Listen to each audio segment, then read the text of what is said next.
Good evening. Welcome back to this series on the 7 factors of awakening. And I'm Wai Chong. So we are going through this module on cultivating effortless mindfulness. So in the past sessions, we have looked at briefly on the definition of mindfulness. There are many different ways of defining the word mindfulness. When I first learned about it, actually I didn't learn about mindfulness first. I was meditating, and along the way, just by meditating, it helps to build up this quality of mindful awareness, which we all have. It's a natural ability. It's just a matter of learning to enhance it, reinforce it. And meditation is a good way, one of the good way, not the only way, but it's a good way of help us to strengthen this natural ability of us to be mindfully aware.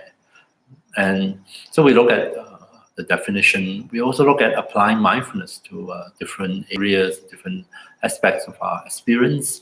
We start off mindfulness of the body, and previously we touched on the next one is mindfulness of feelings. Feelings in particular, mindful of pleasant feelings, or unpleasant feelings, or the third category is neutral, neither pleasant nor unpleasant. So this is a very common kind of procedure to develop mindfulness. First, so having some idea what we are referring to as mindful awareness, and then trying to apply it to the easier things first. So bodily experience, bodily sensations are very much easier to get in touch with, and also there are great benefits, to return mindfulness to our own body. It really help us to be in touch with the state of our body, the state of our own health, the state of our physical behavior and habits and their impact on us. Mindfulness of body, which naturally leads to more subtle aspect of our experience, feeling tones. Used in this context, they refer to experiences of pleasure or pain or neutral experiences. And so we have also briefly touched on the benefit of being mindful of pleasant feelings. Pleasant feelings, especially that come out of meditation. So that has a reinforcing effect. It helps us to go deeper into our meditative practice, help us to strengthen our mindfulness. And previously we touched on applying mindfulness in the context of experiencing pain, unpleasant feelings, unpleasant experiences. And mindfulness can also be very helpful to help us manage our reactions to pain. And that's indirectly help us to manage the painful situation we find ourselves in. The reactions can be physical, help us to, by being aware of physical reactions to pain, the tensing, the tightening, the numbing, it helps to release those unnecessary tension, which also help us to decrease the physical discomfort, and also the mental or emotional reaction to pain, which is also just as troublesome, and which also tend to aggravate the situation, the reactivity in terms of thoughts and emotions that come with that. Also, to be aware of that help us to slow that down, help us to not get so caught up in those reactivity. And we can actually help to reduce, de-escalate the situation, so that at the end of the day, we are simply dealing with just the painful situation itself, instead of all the reactivities that tends to aggravate the situation. So today I thought before we move on to yet another area of cultivating mindfulness, to revisit this whole idea of what I call effortless mindfulness. So I have introduced this in a previous session, talking about how offering a different perspective to how we go about cultivating mindfulness. So instead of thinking of our mindfulness as a kind of beam of spotlight, of attention, and we are busy controlling, shining here, shining there, to invert that whole idea and think of our mindful awareness as almost like a radar, so which is ever present. It covers a certain range. Of course, there's a limitation, has a range, but you don't actually need to be pointing it here and there and moving it here and there. It's almost allowed that awareness to suffuse that range and simply to be able to come back here and now and maybe just quiet down a bit. And then we notice, we are aware, just like a radar. We pick up on the different things that come into the range of our mindful awareness. And by switching the analogy or metaphor, I hope that it makes the practice, first of all, a lot more pleasant.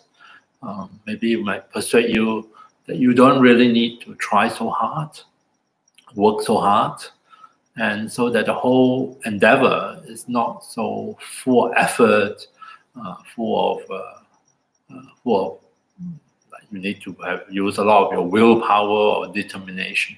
Maybe you can find it a lot more relaxing, a lot more pleasant, and a lot easier also. And that might facilitate, if you change the association, you might come to actually like developing mindfulness, actually find that, it's actually quite helpful and not so difficult. Yeah. So I would like you to have a different association with mindfulness. And to continue with that idea, one reason why I also think it's important to emphasize what I call effortless mindfulness. Effortless in this case, not saying, I don't mean that you don't need to invest any time or energy, you don't need to put any effort. I use the word effortless in contrast to the word effortful, which is a description of how we experience our mindfulness practice. Some of us might experience mindfulness practice as good, but hard work. I have to work so hard in order to be mindful. So that association of hard work,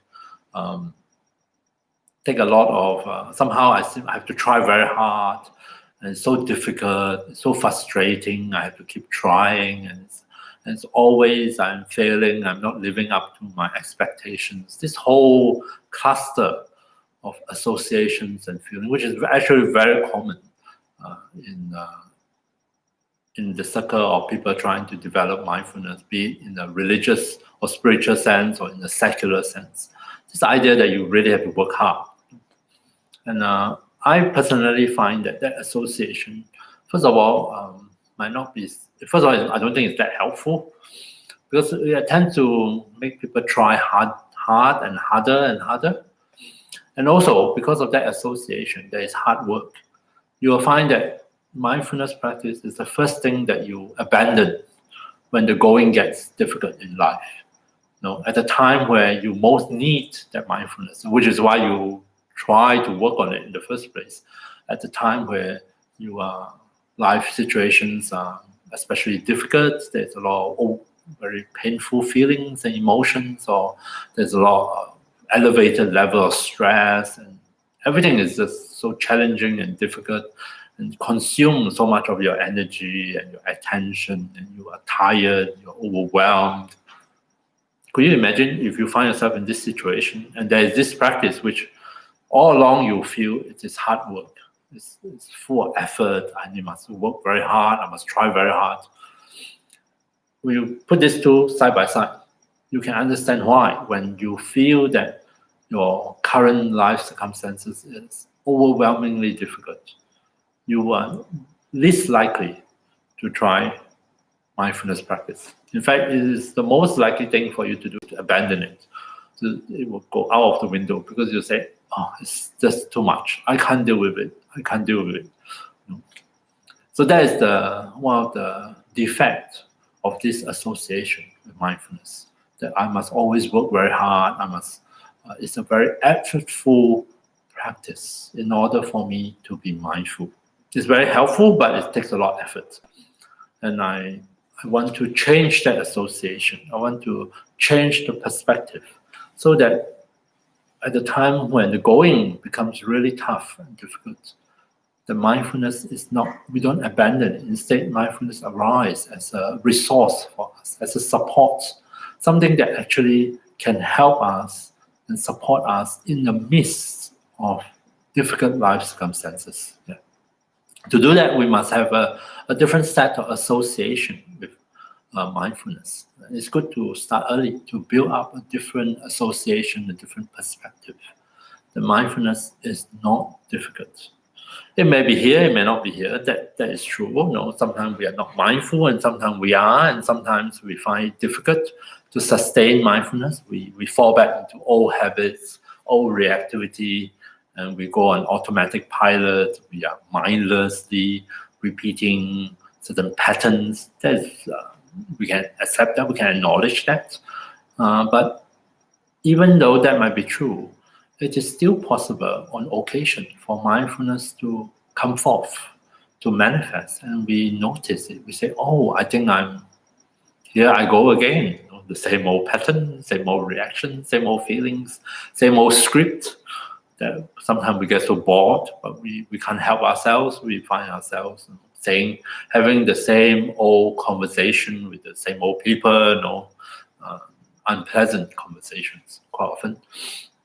So it's very important to build a different association with our mindfulness practice, with the use of mindfulness, and which is why I come up with this term, effortless mindfulness. That mindfulness can just come on spontaneously, and suddenly in the midst of strong reactivity, strong emotions, we suddenly are also mindfully aware of what is happening. And that is why I offer a different metaphor. Instead of you behind the control of this spotlight of mindful awareness, and you have to shine it here and shine it there, you may forget, and then you have to come back and pick it up again. And so much work, isn't it? Think of it differently. Think of it as a radar. The signal is ever present. You may not tune into it, but it nonetheless is there. The radar is always present, always keeping aware of different things that come into its range.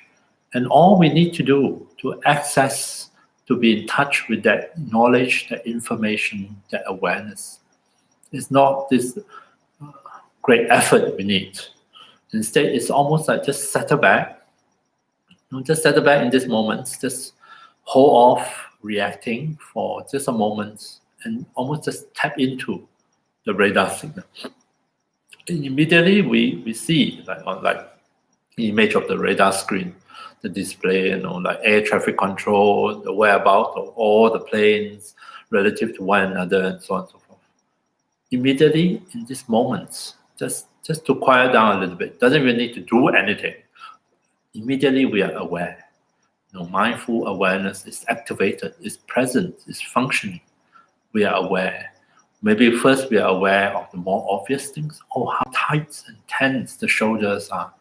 We're aware of feelings, how uncomfortable, how unpleasant or painful, or conversely, how excited, or how energetic we're feeling in this moment. And then, so we tend to notice from the cause towards the subtle. And then we start to notice the state of our mind.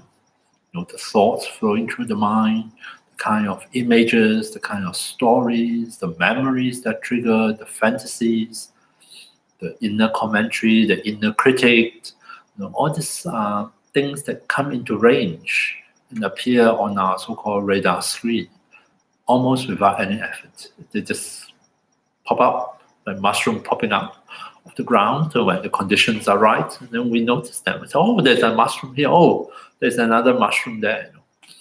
So once we get into the flow of it, it actually gets easier and easier. We can't help but being aware. We can't help but being mindful. And that's the whole idea of me trying to convince you to associate mindfulness, the practice of mindfulness, the use of mindfulness, with a sense of effortless spontaneity. That is a natural ability that when we reinforce it, when we practice it, more likely than not, it will come forth by itself to support us. In the midst of having an argument with somebody, we have this flash of insight. We say, oh, I think I have been here before. It all sounds so familiar, even though you can't stop yourself. You're off, blah, blah, blah, blah, blah. But inside your mind, There is a moment of clarity, moment of mindful awareness of what on earth you are. What are you doing to yourself or doing to others? Here I am, all over again, the same old pattern. After a while, it get a bit tiring, it get a bit old, so to speak. And of course, we may not be able to stop it. We can't help ourselves, but we become more and more aware of what we are actually doing to ourselves and others. So first meditation this evening on mindfulness, I want to revisit effortless mindfulness and to reinforce that metaphor that I have offered of becoming this field or this space of awareness. And the good thing is we don't have to do anything. In fact, once you get used to this practice, you'll find that you're doing less and less until you are almost not doing anything. As opposed to the image of us shining the light here and there and come back to the breath and stay with the breath, and I can't stay with the breath, I come back to the breath. Don't have to work so hard. So we can be a bit lazy. We just chill, settle back, and just almost like just tap into the range of the space of our awareness, and then suddenly it's like an entertainment. A movie starts, the movie of these moments, and we start to notice more and more things. We notice the sound in the surrounding, which quite often when we are lost in thought, we are oblivious to. We notice the sound in the surroundings. We notice the temperature of the room. We notice the state of our body, whether we are comfortable or uncomfortable, the different sensations in the body, the posture, so forth, the breath. We notice feelings, sensations, pleasant, unpleasant, neutral. And eventually we notice our own thoughts. Thoughts in the form of words, inner speech, or in the form of visual images. We notice maybe we are preoccupied with our memories of the past, or with our fantasies of the future, or we are sustaining a kind of inner dialogue or commentary, or maybe your inner critic is working overtime, criticizing this and that, and judging this and that, and so on and so forth. So all this come into range, into awareness.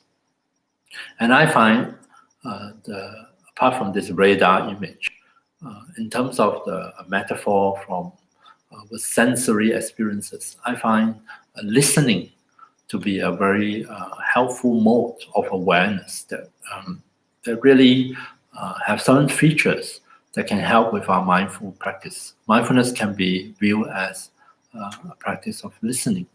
Listening not just to sound, but listening as in being aware of all the other aspects of our experiences. And just as in listening, most of the time we have very little control over the sounds, isn't it? I mean, of course, I can be producing the sound, like for example, through speaking, but other sounds, they come to me. I have no control over them. I don't have control over when they arise, when they appear, and when they disappear, and what they are about. But listening has this kind of open receptivity. I'm willing, I'm ready to receive those sounds when they do arise, and let them into awareness. So that's one quality I encourage you to cultivate: openness and receptivity to receive.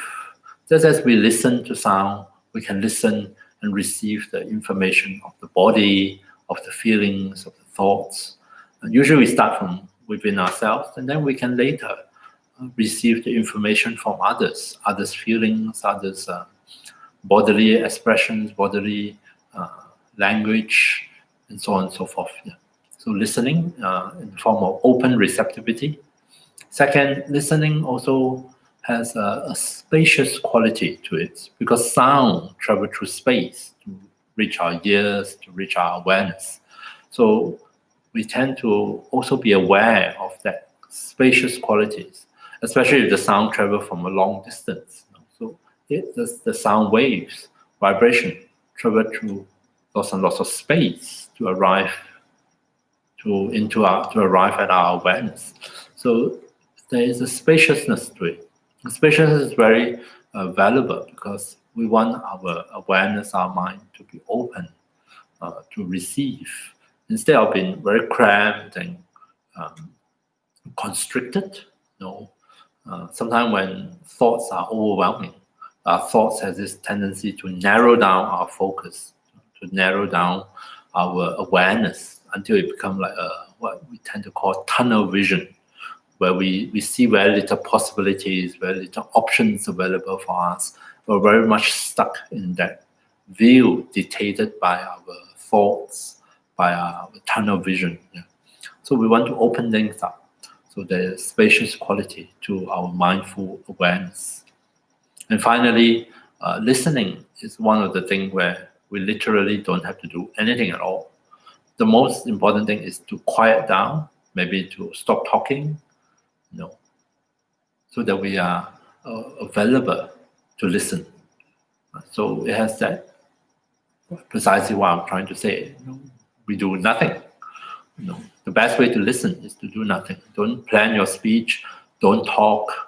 Don't move around. Just slow down. Stop and just be available and be open and listen. So likewise, we can bring that similar quality of doing less and less until we are not doing anything at all. We don't have to do anything. We're simply being present here to receive and to notice, to be aware. So these are the three qualities: open receptivity, spaciousness, and simply to be present without the need to do anything. And we can bring this into our mindfulness practice, into our experience of mindfulness. Then we move that much closer to experiencing mindfulness as effortless, completely without great effort, without the use of willpower or determination.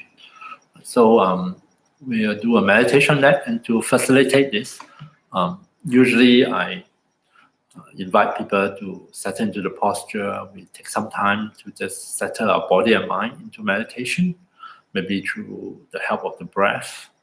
And then I'm going to start this mindfulness practice with listening. And since I don't really trust the universe to provide sounds at the right time, I'm going to use an app on my mobile phone, and it would produce, some of you have done this with me before, 2 sets of bells, I think 5 bells in each set, with a long pause of 1 minute between the 2 sets of bells.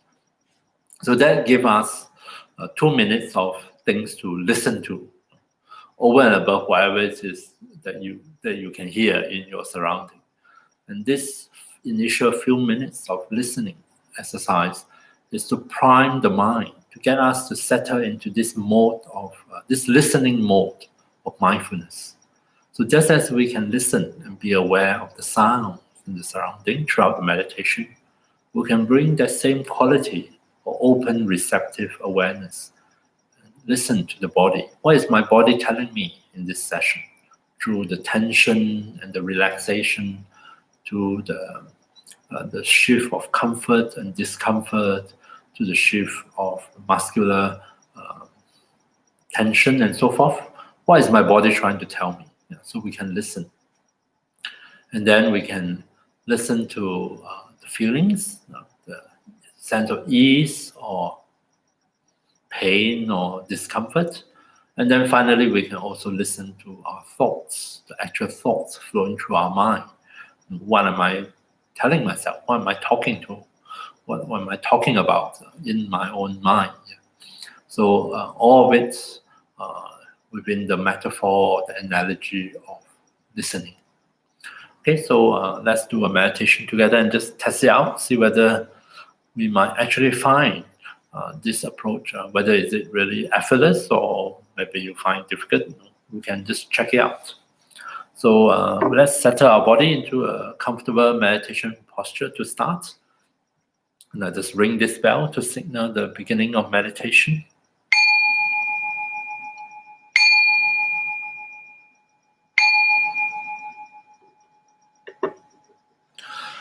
So for the first few minutes, I'm just going to guide you to settle our body into the posture.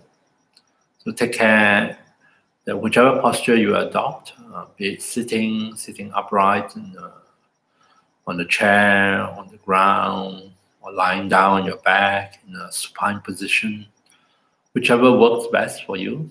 Just take care that the spine is comfortable in that posture, that the full length of the spine from the neck all the way down to the tailbone,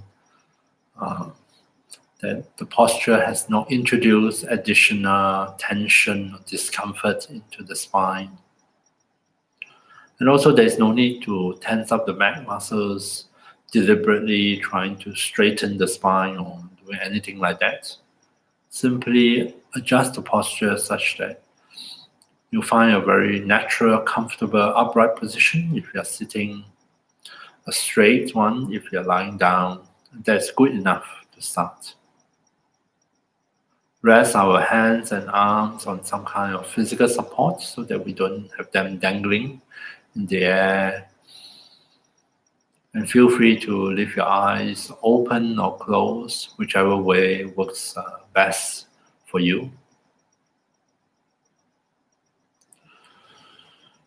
For the first few minutes, let's rest our attention on the breath, or allow the breath sensations to come into our awareness so that we notice and we experience the in-breath and the out-breath.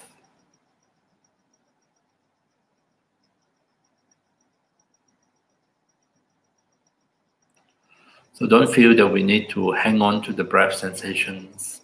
It's perfectly normal for the mind to be distracted away from the breath. That's not a problem. All we need to do in this first phase of the meditation is simply invite our attention to come back to the breath sensations again and again.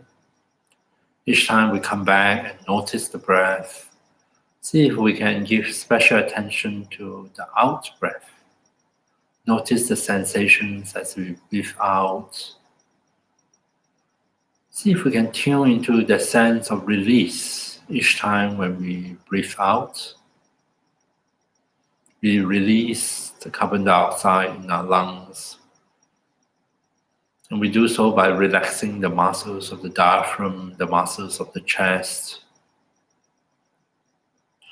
So maybe each time when we come back and notice the out breath, this is also an opportunity for our body to release. Maybe the body can release some more of those unnecessary tensions and tightness so that we become more comfortable. We can settle down more comfortably into the posture. So here, a good place to start is actually with the face, as so many of us has an unconscious habit of tensing up the muscles of the face. Some may tense up the muscles of the forehead.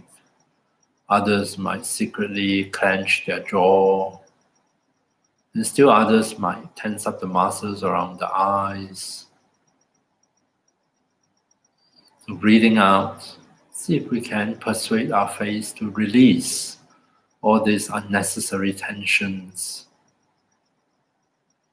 And instead welcome in a different feeling, a feeling of relaxation, of ease and comfort, a feeling of softness into our own face.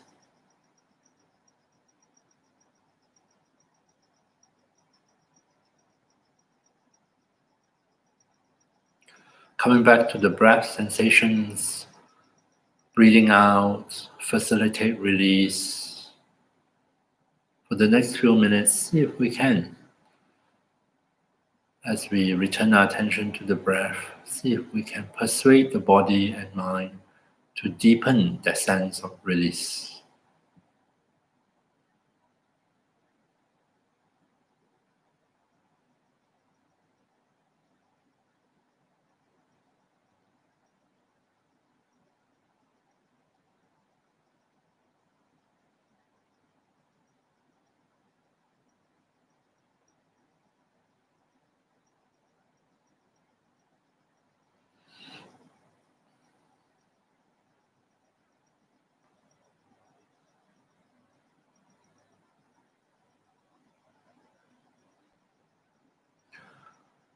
Putting aside the breath for the time being, I invite you to turn your attention to sounds in the surrounding, to open up and be aware of the sounds happening in our surrounding, to welcome them to come into awareness without us having to do anything at all.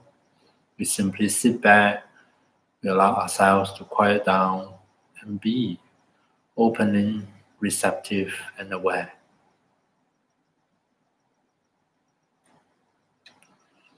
To notice the bells,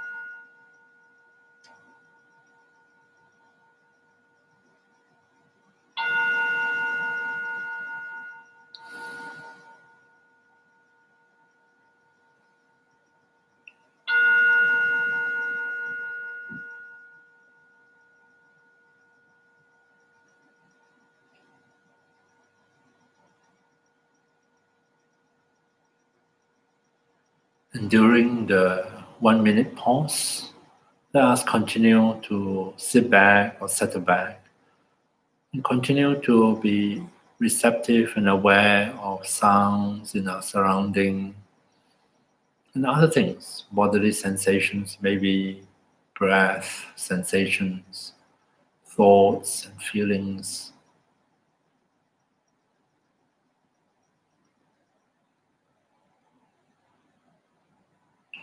And allow sounds such as the next set of bells to call us back, help us step out of fantasies and come back to here and now, to just be this listening, mindful awareness.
Now that the bells are over, we can let go of the anticipation and really allow ourselves to settle back into our meditation posture and continue to be this open, receptive, listening awareness.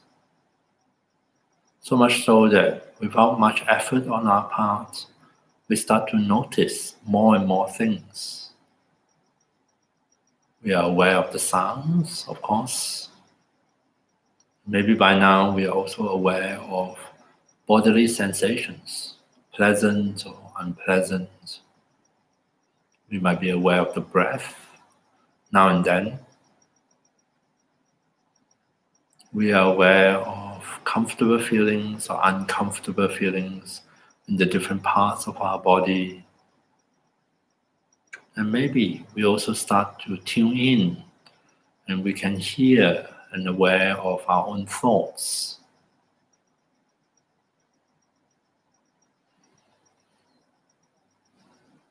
See if we can, again and again, invite our attention to come back to this space, this listening, open, receptive, mindful awareness.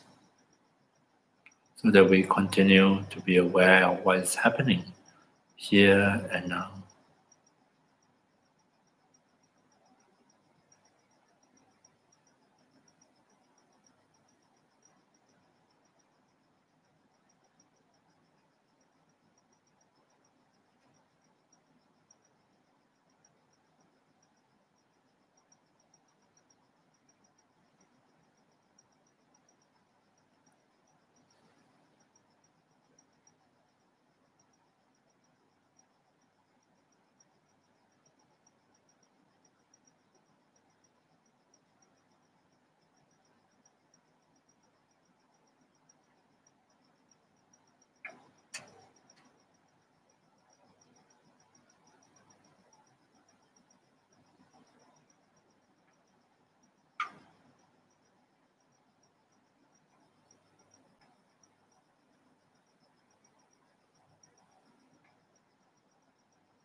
Coming back to this moment, now and then we find ourselves caught up in thinking about the past or future, planning, worrying, commenting.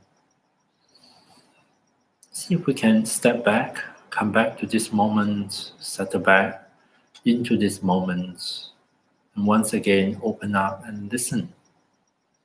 Allow in sounds, bodily sensations, feelings, thoughts. Allow ourselves to do less and less until eventually we feel that there is nothing for us to do apart from being present and aware.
Coming back to this moment, we can allow sounds to invite us back to the present moment.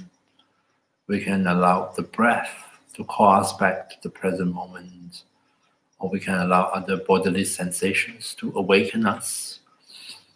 Coming back to this moment, open up, listen, be this open, receptive, mindful awareness, so that we are mindfully aware of the different experiences in the range of our mindfulness. Sounds, bodily sensations, feelings, thoughts, memories. See if we can settle back in this moment and be this listening, mindful awareness.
Coming back to this moment, maybe we can be aware of what are the processes that are drawing our attention away from here and now, processes that kept our attention trapped or preoccupied, maybe with the past or the future, or some fantasy, or some ongoing stories, commentaries.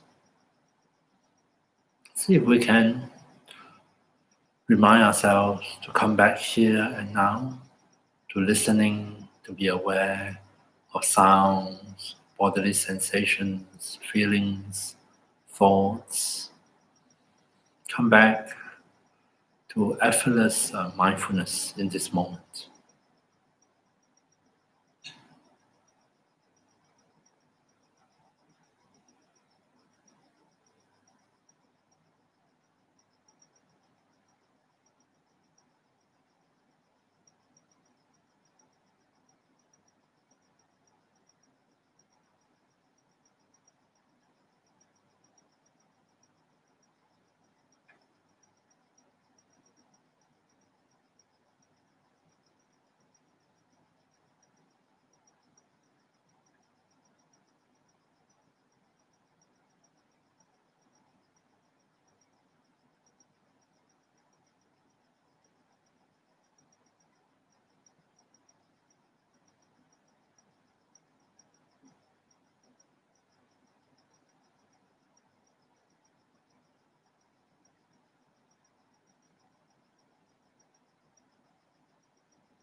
Okay, so there's listening, mindfulness. Hopefully, you'll be able to appreciate or experience a little bit of that effortlessness involved, and try to see if we can associate our practice of mindfulness with an image in which it's this idea that we all we already have mindfulness. We all can be mindful at different times under different circumstances, and we are simply trying to reinforce it. That's all. And when we are mindfully aware, there's not much we need to do. It's simply allowing into our awareness whatever it is happening at this moment here and now, wherever it is that come into awareness. So far, in terms of the different areas of applying mindfulness or the objects, we have looked at mindfulness of the body, we have looked at mindfulness of feelings of pleasure and pain. Today, I'd like to move on to yet another area, very important area, is the mindfulness of our own mind, mind or consciousness, which is the domain of our thoughts, our mood, our different kind of emotions and reactions to what is going on in our life. So, of course, among all the different happenings, most people notice thoughts. The thoughts are, especially thoughts in the form of inner talk or inner speech, are very, because they are kind of discrete, and distinct, and it's easy to notice. Easy once you start to meditate. You don't even need to be doing mindfulness meditation. Just any meditation, you suddenly recognize that, gee, I just keep talking to myself on and on and on. Words and just blah blah blah blah blah blah blah blah. Just keep going. It's so obvious. Even without meditation, especially when we get stressed, we really notice how the mind just keeps spinning round and round, spinning out all these thoughts, especially thoughts that are keeping us awake at night. But the mindfulness of the mind, in this case, let's take one step back. Don't have to engage the thoughts. Yes, just think of it as being mindful of the overall state of our own mind or consciousness. To notice what are influencing or affecting the functioning of our mind or consciousness. And of course, the English word, we differentiate between mind as in the cognitive function and the heart as in the emotional aspect of ourselves.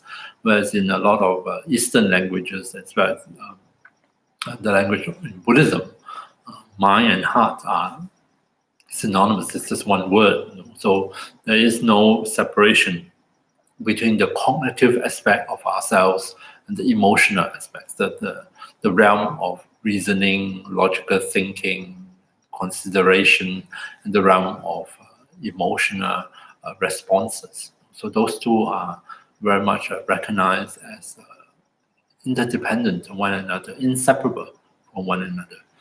So it's also good to remind ourselves that the thoughts and emotions are not to separate them, but as combine them together as they interact with one another, and how our state of mind come under the influence of this different kind of responses or reactions or different states. So when we are mindful of the mind, we are mindful of the overall state of our own mind.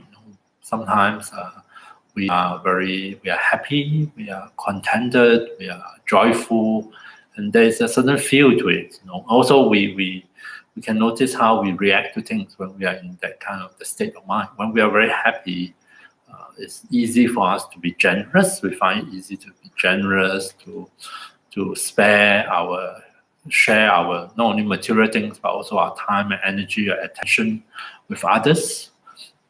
And we also have a tendency to see things in the positive light.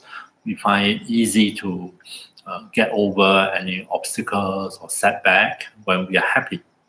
Right? So then, or conversely, when we are unhappy, then the whole feel of things is again different, and also they trigger a different set of reactions. We find it much more likely to dwell on unhappy things, negative things. We perceive the negative aspects of things much more easily, or they're more prominent to us. We find that our reactions also tends to be might be easier for us to get angry, to be irritable, or in the case of depression, we find easily overwhelmed with negative feelings, feelings of hopelessness, of despair, of helplessness, very yucky feelings, terrible, terrible feelings. Yeah. So to be mindful of our mind is to be mindful of the overall states of the mind, and to be mindful of what are the things that are in a major way influencing the functioning of our mind. So most people these days are aware of the effect of anger. So that is one, to be mindful of when the mind come under the influence of anger. And also just as important, to be aware of the mind that is without the influence of anger, right? Which a lot of us find might sound a bit strange at first, because most of us are not angry all the time, not 24/7. But the contrast is important, because human perception really rely very much on contrast. And to set up this contrast, that to be very aware when my mind come under the influence of my own anger, I'm angry, and that is, how does it feel like, what is happening, what is going on? And also to notice when my mind, especially in terms of a specific situation or context, to notice that, my mind is not reacting with anger. The mind in this moment is free of the anger reaction. And so I'm dealing with the situation from a place not of anger, from a very different place. So when we contrast these two, especially through mindfulness, we really learn and see for ourselves, the pros and cons of anger. I'm not saying that anger is necessarily bad, but it's good, instead of jumping to conclusion or basing our conclusion on what others have said to us, to check it out for ourselves, to notice in our own experience, what is happening. One of the things that people sort of like about anger is anger, or at least for me, anger motivates a lot of energy and power. We feel very powerful when we are angry. So powerful that we might actually say things or do things that in other circumstances we wouldn't say or we wouldn't do. That is for good or for bad. Yeah. Okay, so we can notice that, in our own experience. And then we can also contrast occasions when we are not angry. How do we react? How do we respond? Are we also able to tap into similar energy and power without anger? And there's something we have to find out for ourselves. Sometimes, instead of the kind of power from anger, maybe there is also power from aspiration. There's a power from seeing things clearly, and feeling that, no, this is not right. This is not what I want, or this is not what this is not how things should be. And I aspire to make things better, and that can motivate energy. And the energy that comes from these two sources, they are just as we'll see whether they are equally powerful, but they do feel very different, because the mind is under the influence of different conditions, different factors. Yeah. So that is just one example. We can also be aware of when the mind comes under the influence of what we call attachment or craving or wanting, and when the mind is quite free of attachment, free of craving. Usually there are these three: anger or hatred, attachment or greed, you can call it. The third one is the most difficult to notice. Sometimes we use the word ignorance. Some people translate as confusion, bewilderment. I sometimes call it closed-mindedness. Yeah, to be ignorant sometimes is to be closed-minded. To not let in new information, new knowledge, to consider different points of view. Instead, is to be close and to hang on to what we know, insisting on being right, rejecting, refusing to listen, refusing to check again, to see again. It's this sense of being closed, closed-mindedness.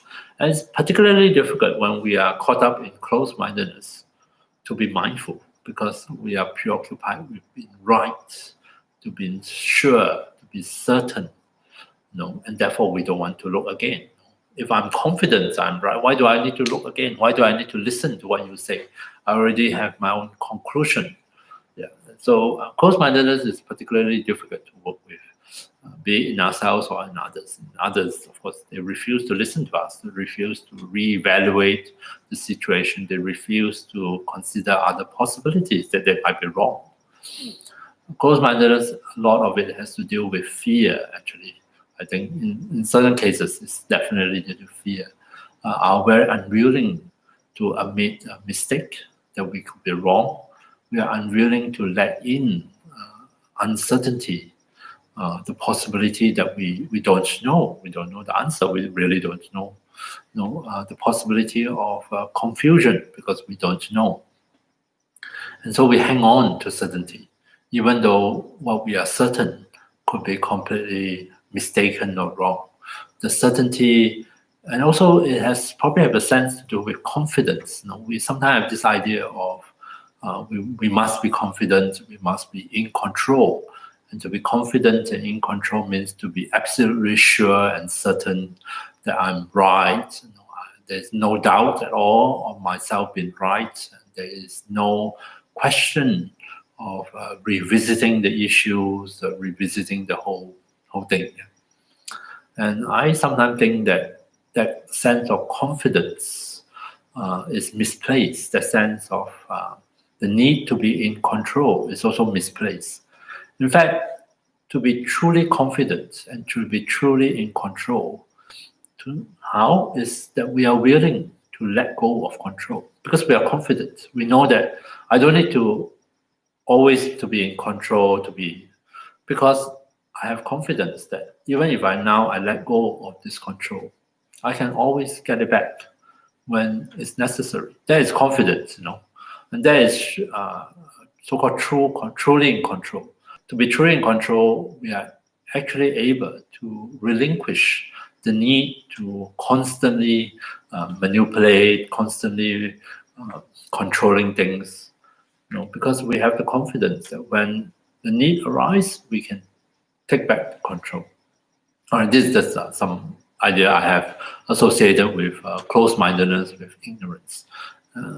And mindfulness of the mind is to be aware of when our mind come under the influence of such factors like anger or craving or closed-mindedness, and also to be aware when the mind is free of that influence. And conversely, we can also be aware of when the mind come under the influence of compassion, of kindness, of generosity, or, which is very interesting, when the mind is without kindness, without compassion, without generosity. Usually in a situation, it's particularly heightened in a situation where we are expected to be compassionate. We look into our own mind and we find nowhere can we see any trace of compassion in that moment. We simply don't feel compassionate. We don't feel particularly kind or loving or generous. And I think it's also important to be mindful of that, because this is the opposite situation. A lot of time, if let's say in the helping profession, we have this expectation of ourselves being compassionate, and so we have a tendency to maybe overstretch ourselves, expose ourselves to the possibility of burnout because we are trying to live up to the ideal of being compassionate. When deep down within us, we can't find the feeling of compassion. Maybe because we're simply very tired, we're exhausted, and all we are looking for is we want some time out, we want to rest. So if we are mindful in that moment, and if we are honest with ourselves, we can admit that in this moment, I'm really not feeling very compassionate. All I'm feeling or all I'm craving or wanting is to rest, is to say no, is to not to do that thing. Even though my thought, my ideal of compassion is that I should say yes, I should do this. That discrepancy, it's good to notice it. The discrepancy between our ideal, our expectation, and our actual feeling, of that moment. Yeah. Not so much to say which one is right and wrong, but to recognize that discrepancy in our thoughts, in our idea, and in our actual feeling, our actual experience, and to consider that on certain occasions, maybe we can stretch and we can push ourselves to try to live up to our expectations. And there are also occasions where we can honor the feeling and say, look, I'm sorry, I know it is compassionate to agree or to help, but really I don't feel like it. I'm tired, I'm exhausted. All I want to do is to go home and rest. Sometimes there are occasions where it's important to just be honest with ourselves and to say it. And I think mindfulness helps. Not so much that we always got it right, but at least being honest with ourselves. We offer ourselves some options that we don't always need to push ourselves to live up to our expectations. After all, expectations simply means the ideal we work towards, but maybe in this moment we are not there yet. And there are occasions where I think it's also all right to honor the feelings of that moment, to honor what we see, what we are mindful of in that moment, and act accordingly to that. Yeah, and so that gives us a kind of a possibility, a flexibility, to respond differently. Yeah. And maybe that can really go a long way to help us in the long run, to be more compassionate, to do what we aspire to do, but by occasionally along the way to acknowledge that, look, I don't feel very kind today, or I don't feel very generous, or not particularly compassionate in this moment. And I think that is also all right, at least for me. Yeah. Okay, so that is mindfulness of the mind. And in terms of actual practice, so you can see the domain is quite wide. So because our mind is influenced by thoughts, influenced by emotions, different emotional states, as well as other stuff, belief, view, opinions. So to be aware of both the presence as well as the absence of that influencing factor are equally important. Right? So I thought in terms of practice, I think in general, it's easiest to tackle mindfulness of the mind with mindfulness of thoughts. Yeah. It's probably the most obvious aspect. And actually our thoughts influence the mind, influence us tremendously. Thoughts in the form of, I don't mean thoughts like we try to consider where to go, or 2 + 2 = 4. Those are functional thinking. I'm not talking so much of functional thinking. Of course, we can be aware of that. But I'm talking more of the more reactive kind of thinking, the habituated way we think about situations, the habituated way where thoughts arise about a certain situation. And it's very helpful to be aware of those thoughts, because when we can see a thought as a thought, it offers us an opportunity. We don't always have to believe our thoughts. Our thoughts paint a story, blah, blah, blah, blah, blah, blah, blah, blah, blah. We can be aware of it, but we don't necessarily have to believe it. We can check. Is this story that my mind is telling myself? Is there any reality to it? And that, I think, offers us a lot of freedom when we are able to really notice our thoughts and able to differentiate for ourselves. Well, I think that is helpful. I will go along with it. And I think, maybe that's not helpful. No, maybe here I go again, telling myself all these miserable stories of my life, these sob stories of my life. I'm just indulging in self-pity. Maybe, all right, I can do it, but maybe I shouldn't believe in it 100%. I should take it with a pinch of salt, so to speak. So mindfulness of thoughts can go a long way to really help us. And thoughts, especially in the form of inner speech, is precisely the kind of thing that we can listen to. So just as what we did previously. So we listen to sounds, bodily sensations, listen to different feelings, pleasant, unpleasant. We can also listen to our own thoughts. It's quite entertaining, actually. especially when we get into this ruminating thoughts and we're just telling us stories over and over again to ourselves. We can really listen and really see, oh wow, I'm really milking it. No, I'm really telling this terrible story of myself, or tell it one time and then I start again and start again and start again. So we can listen to their thoughts. And when we can listen to our thoughts, we can also listen to others, especially as they relate it to ourselves. And then we can really, there's great similarity also, how someone is caught up in an unhappy, stressful situation, words tumble out of their mouth. And it gives you a sense that this is also how they think in their mind. And we can listen to them. And this usually tend to be very repetitive. We are very stuck in a certain storyline. We just keep going over and over again. I have occasion where I actually, in a not very polite way, because my friend has been going on and on, same old story, I stop her and say, look, this is the fourth repetition of the same story. I mean, I heard it from beginning to end. And maybe once, okay, twice, okay, 3 times, okay, but I don't need to hear it the fourth time. And then she would say, okay, yes, let's change the topic. But of course, she can't help it. A few seconds later, it starts all over again. It's an unconscious thing. It's not like we do it purposely. Yeah. So just as we listen to another person, hopefully with more patience than I have, we can also listen to ourselves.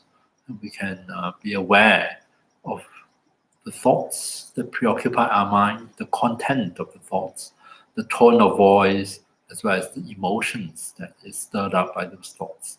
And I find the easiest way to help us just sort of keep track and stay mindful is just to apply a very simple label, thinking. Now, try not to use the label as that's the way to get rid of the thought. That's not what we are trying to do.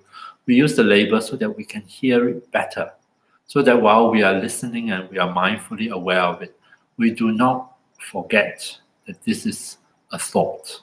This is something that I'm telling myself. Whether it's true or not, that is a different question. But this is a thought that is preoccupying my mind, preoccupying my attention now. So it's good to recognize it as it is. And so I apply a label. Sometimes it's good to label things so that we are clear. This is thinking. This is thinking. I'm still thinking. So after a while, it helps to help us to see things in a better perspective. That all I'm doing in this last few minutes is just keep thinking and thinking about the same thing. So that gives us certain perspective. Maybe not immediately, but over a period of time, we might come to a point where we say, you know what, I think I have enough. I'm going to stop telling that same story to myself. And maybe I might even try to craft a different story or look at things from a different point of view. Right? So let's do a meditation on mindfulness of the mind, focusing on listening to our own thoughts. And then when we notice that we are thinking and we notice what we are thinking, we try to, in a very gentle way, apply a label and just label it thinking. Okay, so let's give that a try. So I invite you to settle and sit in a comfortable posture or lie down if you so choose. And take a few moments and just tune into that posture. Make sure that your body is comfortable in this posture, especially your back, your spine. Make sure that the posture is not creating unnecessary tension or discomfort in your spine. And give your body some time to adjust, to settle into this posture. So as you do that, I'm going to ring the bell to signal the start of our meditation.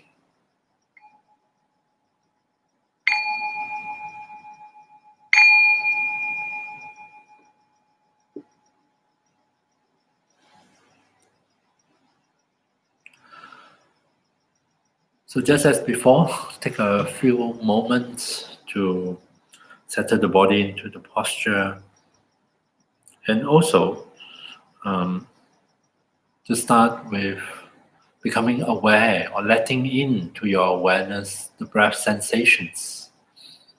to be aware of the in-breath and the out-breath, so that we can make use of the out-breath as an opportunity for us to release.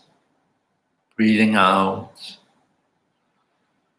we give permission for the body to release any unnecessary tensions and contractions, such as those in the face. It's a good place to begin.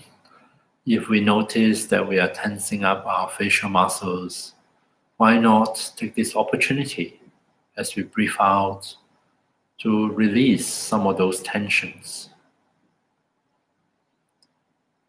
Breathing out, relaxing the muscles of the face. See if we can let into our awareness a softness in the face, a sense of ease and relaxation in the face. Almost a reminder for us to not try. We don't have to try hard, and definitely we do not have to try harder. That mindfulness can be practiced without making it into an effortful kind of practice. It can actually be effortless. Breathing out, we can release other things that are unhelpful, unnecessary. We can simply imagine that they can flow away with the breath, allowing our body and mind to shift gears and to really settle into meditation.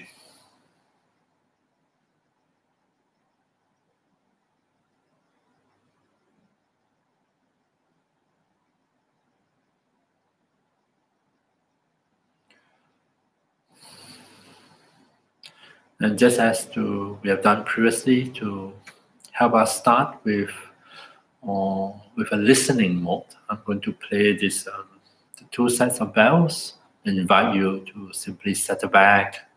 And as we quiet down, we listen.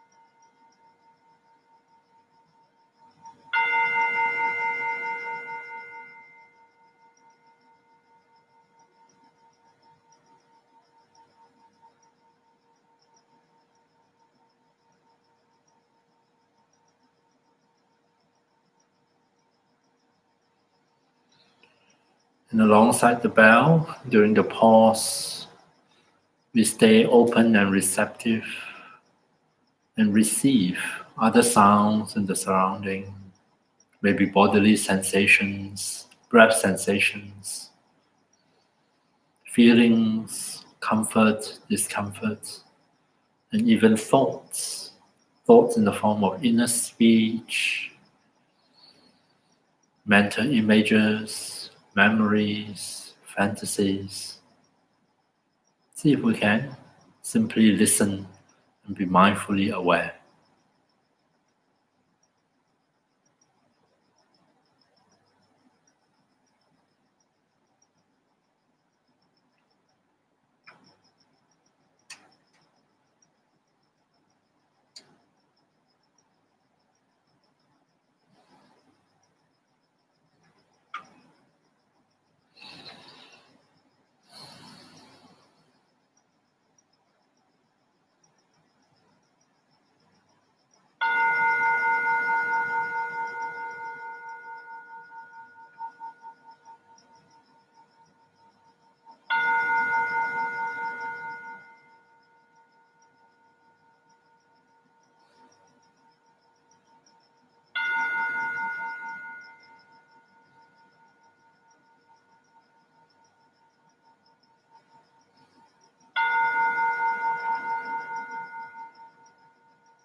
As we put aside the anticipation of the bells, we can really allow ourselves to settle back and settle into this moment here and now. Maintain that open, spacious, receptive listening awareness, and try to use less effort until eventually you feel that you are really doing nothing at all other than simply being present and listening. Be aware of sounds, bodily sensations, maybe you're aware of feelings, comfort, discomfort. And now and then you will become aware of thoughts. The mind is thinking. You are thinking. And when you are aware of that, when you are able to recognize that, a thought as a thought, we can acknowledge it by applying a very simple label in our own mind. Thinking. That's what is happening now. That's what is preoccupying my attention. Thinking. And as you say it, allow yourself to settle back and continue to be aware. Be aware of the thoughts, maybe, if we continue. Be aware of the sounds, if there are any. And being aware of bodily sensations and so on and so on.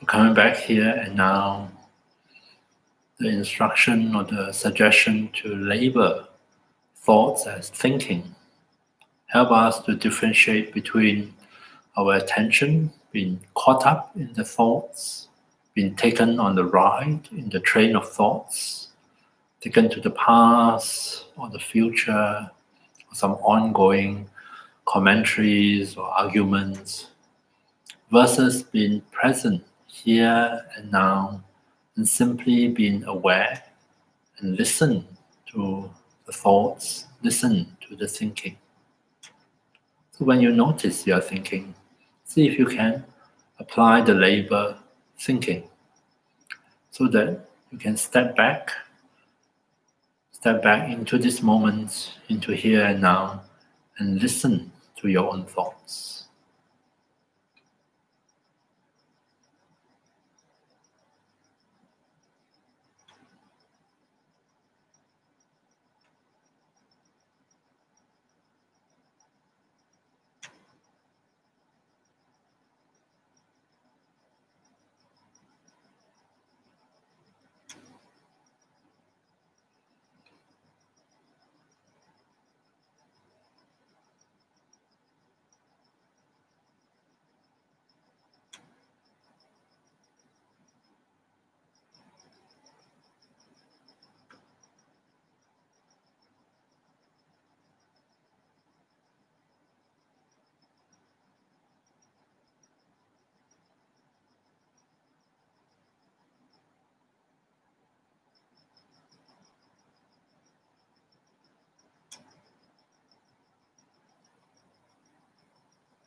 So coming back to this moment, to here and now, allow the sounds in the surrounding, allow bodily sensations, breath sensations, allow feelings of comfort and discomfort. Allow this to call you back to the present moment. Allow this to take your attention out of the train of thoughts, out of being involved in the story of your thoughts, so that you can look back and see them clearly as thoughts. You can recognize thoughts as thoughts, label them as thinking, and then listen to them. See what they are trying to tell you. Notice the story they are painting in words and images. And throughout the whole process, you're simply here and now. You're simply being present as mindfulness.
Coming back to the present moment, noticing, being aware of sounds, bodily sensations, breath, feelings, even thoughts maybe.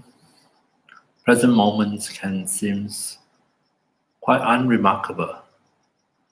Just simple experiences, nothing spectacular, nothing dramatic. But nonetheless, these are real. This is the reality of this moment. Thoughts, thinking, especially worrying, remembering, fantasizing, are full of sounds and furies, very dramatic. But maybe they are not so real. To see if we can notice thoughts, recognize them, label them as thinking, come back to this moment, come back to the reality of this moment.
And then finally, to conclude the meditation, we can do a dedication. We can mentally imagine gathering up all the positive momentum we created this evening through listening, through meditating, maybe thinking and reflecting. We dedicate this positive momentum of cultivating mindfulness towards the fulfillment of our wishes and aspirations for ourselves as well as for others. We can think that may anything helpful or beneficial that come out of this session, may they somehow stay with us, may they linger in our body, mind, and heart, so that they can continue to benefit us.